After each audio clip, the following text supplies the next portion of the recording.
uma outra coisa também que eu coloquei no material de vocês é que existem alguns processos que vocês não vão conseguir fazer uma boa amostragem se vocês colocarem na agenda muito do início.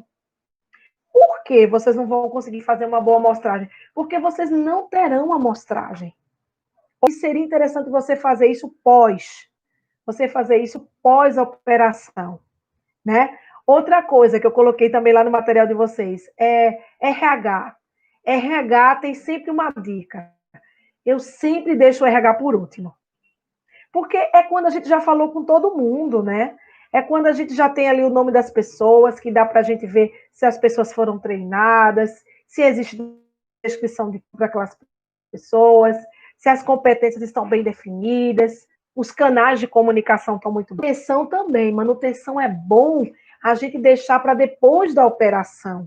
Porque aí eu vou ter passado na área, eu vou ter anotado nome de equipamento, né? Eu vou ter anotado ali, às vezes, vamos pegar um exemplo do meio ambiente, né? Então, eu vejo que existe ali uma emissão atmosférica, e aí essa emissão é controlada por um determinado equipamento, então eu já pego lá o nome do equipamento para ver como é que está a manutenção daquele equipamento. Na segurança, isso é batata, né? Porque eu vou pegar ali as proteções, cortina de luz, sensor de presença, aí eu já anoto ali. Então, a manutenção também é um processo que é interessante você fazer depois da produção. E também a metrologia, que é a parte de calibração de instrumentos, pela mesma ideia, né? Porque quando eu estou lá anotando o nome dos equipamentos, eu já pergunto, olha, esse equipamento aqui, por exemplo, ele passa por alguma rotina de calibração? Eita, passa, já anoto ali, né? Ou já vou lá na tagzinha procurar tag para ver o código do medidor, do equipamento, da sonda, vou anotando. Então, assim, são processos que eu trago como sugestão no programa de vocês, eles virem depois. Eles virem depois. Porque aí vocês já vão ter uma amostragem bastante significativa. Se ele vier assim, bem no iniciozinho, tá? A gente fica meio amarradinho, né? Para conseguir, né? Para a gente conseguir realmente ali ter uma amostragem, tá?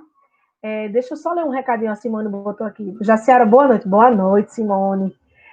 E se o cliente não quer auditoria em algum departamento, podemos seguir com o processo mesmo assim? Isso ocorre normalmente? Ai, Simone, perfeita, sua pergunta é perfeita. Simone, isso já aconteceu comigo, tá? Isso já aconteceu comigo. Inclusive, foi uma coisa tão marcante para mim que eu registrei em relatório, tá?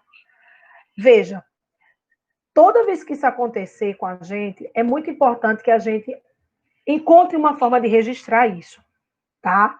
Encontre uma forma de registrar. Por quê? Porque se depois essa amostragem não foi feita e depois ele tem algum problema na auditoria externa dele, ele pode vir a dizer que a gente não auditou. Então, vamos lá. Se você tiver, Simone, trabalhando num organismo certificador, isso não acontece. Porque quem tem a autonomia é o auditor.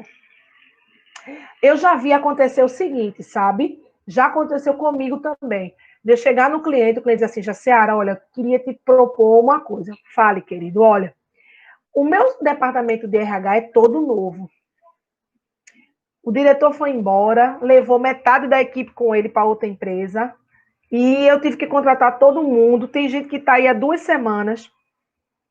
Como a gente está numa manutenção, você se incomodaria de trocar o RH? Porque na manutenção, você sabe, a gente audita metade numa manutenção, metade na outra, né? Nas auditorias de manutenção não é obrigatório o auditor ver o sistema todo. Ele tem que ver o sistema todo ao longo dos 3 anos. Aí eu disse, poxa, eu venho nesse cliente direto, o cara não vai me enganar, se eu conheço um cliente bom, comprometido, por que eu vou fazer uma amostragem que, de repente, não é nem o fato de prejudicá-lo, mas é o fato de não ter uma amostragem positiva?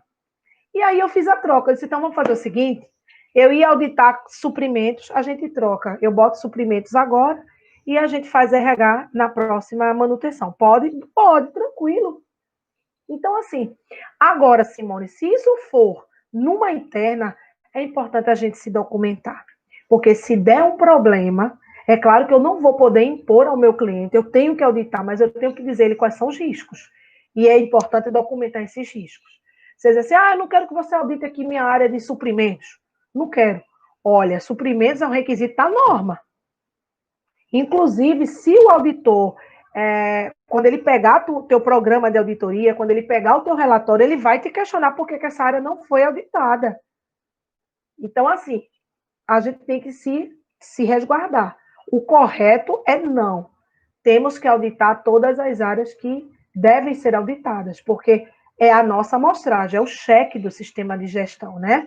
A auditoria, ela é o cheque, tá?